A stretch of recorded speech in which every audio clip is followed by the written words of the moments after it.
Spirit of life, we have come here today to remember what some are intent on making us forget. We remember a man who fought to end segregation. We remember a man who marched to counter prejudice and oppression. We remember a man who was filled with peace and hope. To remember a man with a promise and a dream. And to remember a man with a voice that rang out for justice and freedom. All these things we remember and honor in the legacy of Reverend Dr. Martin Luther King Jr. and a life well lived in service to all. May it be so. So, good morning. Tomorrow is Martin Luther King Jr. Day, a day we've set aside to honor the life of a prophet, a prophetic man that challenged our country to finally live into our professed values.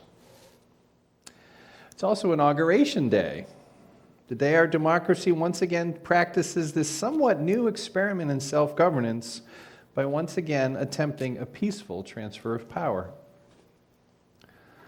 A holiday is a time for looking back and remembering what was. An inauguration is a time to look forward and try to imagine what is to come. Our UU faith tradition takes pride in our willingness to look back at history for inspiration from those that came before, to use as guidance as we attempt to navigate this one precious life that we've each been given, and as we wake up each day and go, what should we do? There is a tendency in this faith tradition to wrap ourselves up in the embrace of those that came before, to claim them as our own, and cobble together part of our own personal identities from the people we choose to associate with. Last year on this day, I preached about James Reeb, the UU minister that was killed answering King's call to march, and Viola Liuzzo, a UU layperson that heeded King's call and was also killed for doing the work that she had been called to do. We tend to hold up these folks and say, see, they were UUs just like me. I'm part of a church filled with these amazing folks that tend to be on the right side of history. A beloved member reminded me last week during our New to UU orientation class that they're also just regular people sitting in the pews. And in fact, I think that's what most of us are, just regular people sitting in the pews. So that was a humbling and very valuable reminder. I'm sure Martin Luther King was just a regular kid sitting in pews at church at one point, right? I've been to his church in Montgomery, Alabama. I've stood in his pulpit. I've looked out at the scene he saw when he was inspiring those gathered on the virtues and possibilities of nonviolent protest. But I also sat for a spell in the pews. I was able to imagine what young Martin might have been thinking as someone else was sharing their best guesses about what was important for the gathered to be considering as they navigated the lives they found themselves living at that moment in history.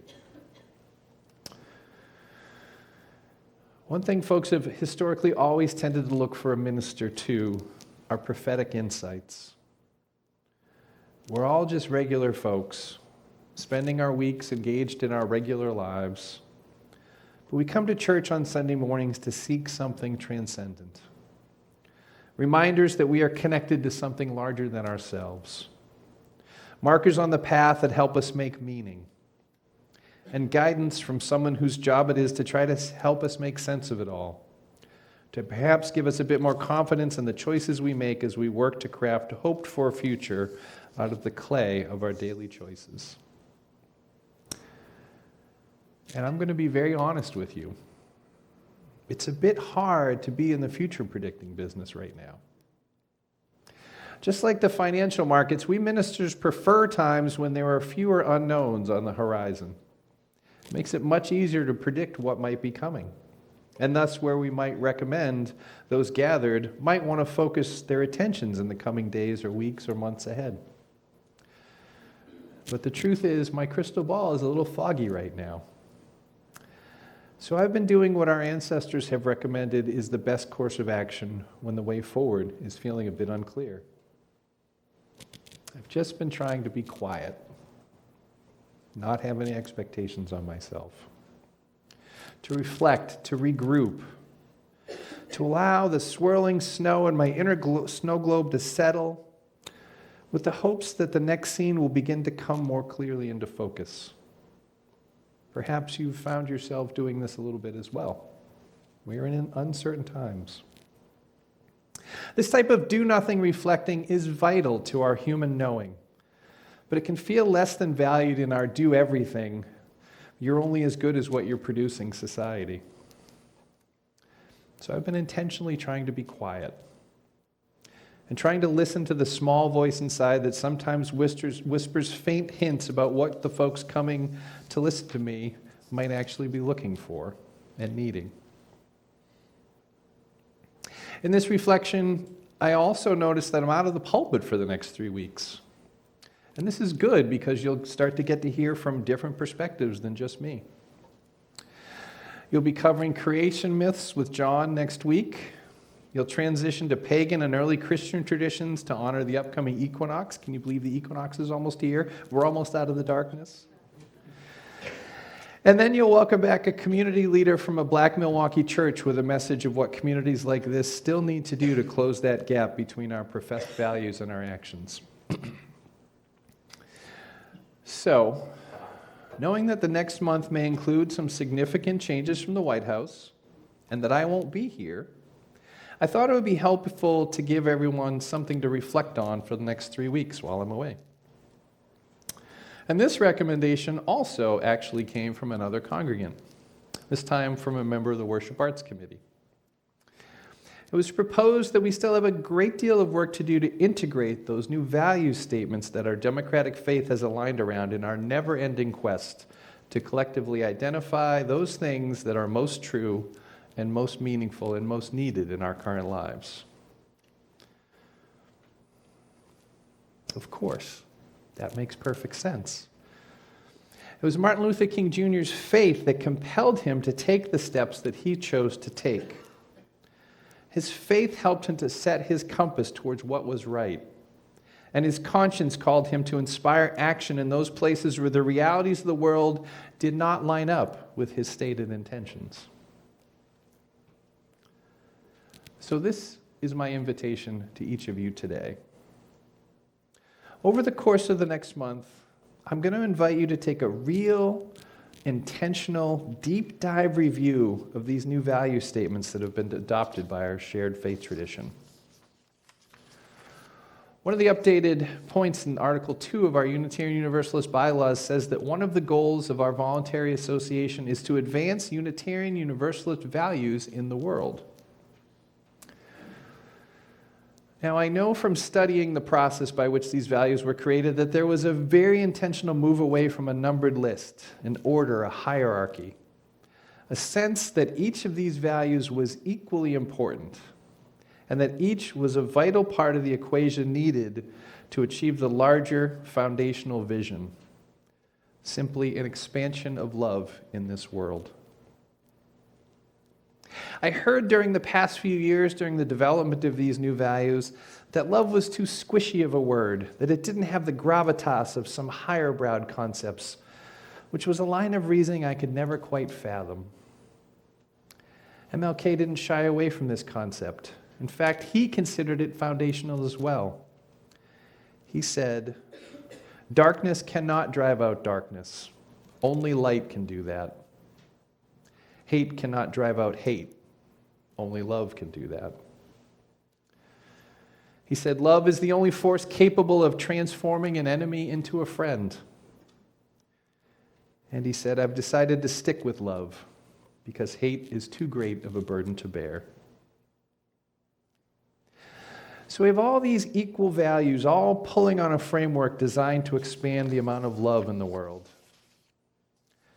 And this, honest to goodness, seems like a worthy enough goal to me to focus my life towards. So this is what I'm planning to do over the next 3 to 4 weeks, and I hope you'll decide to join me so that we can share what we learn when we come back together in a month's time. I mean, I'll be here, but I just won't be up here, so we can keep talking. I've given everyone a handout to take with you. On the front are the new UU value statements. Each one offers a short definition of the world as a starting point for your reflections. What did the group that was tasked with helping us define our shared values mean by each of the words that were ultimately chosen? Knowing the words themselves is the first level of learning. Knowing the definition that is being used in this context is the next. The next section included with each of these values is a covenant. UUism is a covenantal faith.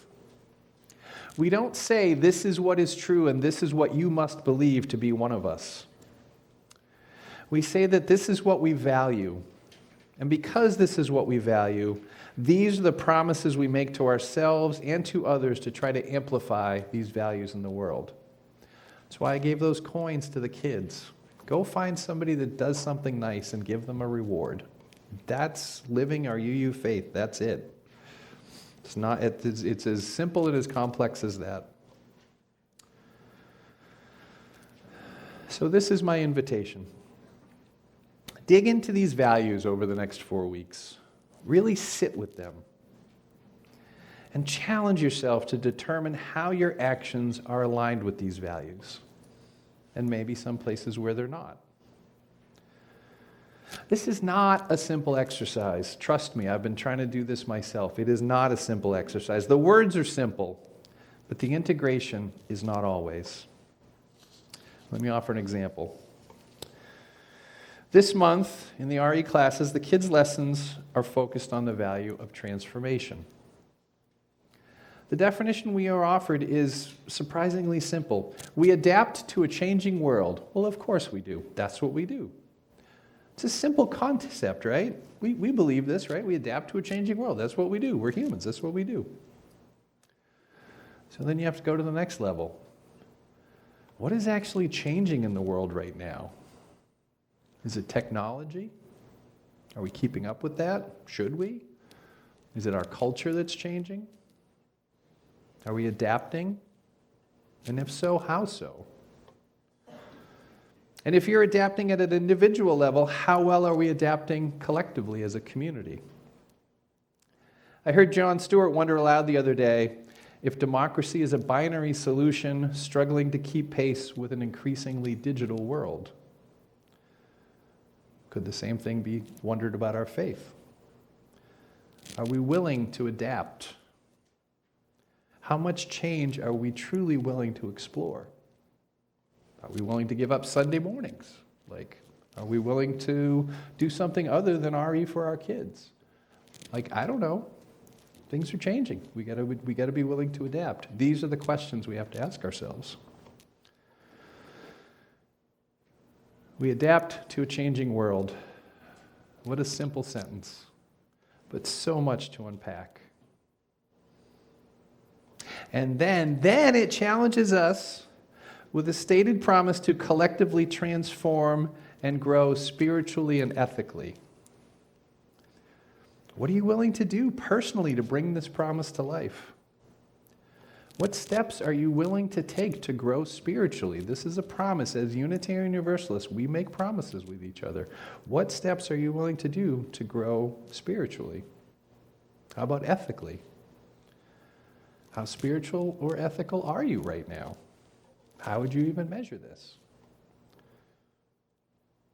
Each of these new value statements contains troves of potential treasure. If we're simply willing to slow down and really take the time to consider how they currently show up in our lives and where we have the opportunity for both personal and collective expansion of these values in the daily choices we make. I'll close my time here today with wisdom shared by the man whose legacy we set aside tomorrow to hold up, using quotes he uttered aligned with each of these values which we profess. About interdependence, Martin Luther King said, "All men are caught in an inescapable network of mutuality, tied in a single garment. Whatever affects one directly affects all indirectly." Pluralism is on your list. We live in a pluralistic society with problems that need pluralistic approaches. We need to look at all the different perspectives in a society to come up with solutions that are going to actually address all those different perspectives. Regarding justice, he said, injustice anywhere is a threat to justice everywhere. Are there places where we see injustice in the world? And if so, what are we doing about those injustices? Equity, he said, the problems of racial injustice and economic justice cannot be solved without a radical redistribution of political and economic power. I think that sentence right there pretty much sums up the muck in the wheels that keeps, the gears that keeps things from actually getting to that point. Simple word, big, big things to think about. Transformation. He said, only through an inner spiritual transformation do we gain the strength to fight vigorously the evils of the world. People in UU contexts, we tend to be a less theistic faith. People that I meet that come here say to me, I'm looking for more spirituality. Well, what does that mean? I'm not quite sure. Me neither. But I think it's important. I do know what it means. It means taking care of our spirit, intentionally taking care of our spirits, so that we are able to face the world and whatever it brings to us without being knocked off balance. What is your spiritual practice? How often do you do those things to strengthen your spirit so that you are ready no matter what happens? Finally, generosity. King said, life's most persistent and urgent question is, what are you doing for others? As you consider these values over the coming days and weeks, and how these values align with your life, know that this is the work. Knowing right from wrong is only half the battle. If you want to make the world a better place, transformation requires a strengthening of our spirits. It is only when we become clear in our callings and strengthening in our spirits that we can truly answer this last, most important question. In a world that has begun to prioritize only what is in this for me, how can we consistently and effectively come back to this challenge that MLK placed before us all those years ago? What am I doing for others? And I will leave you with that question to ponder. Amen. Our closing words, titled Naming the Largest Truths by Vanessa Southern. May the stories we tell name the largest truths of what was or what is, and pull us forward to what should be, as stories were always meant to do. Amen.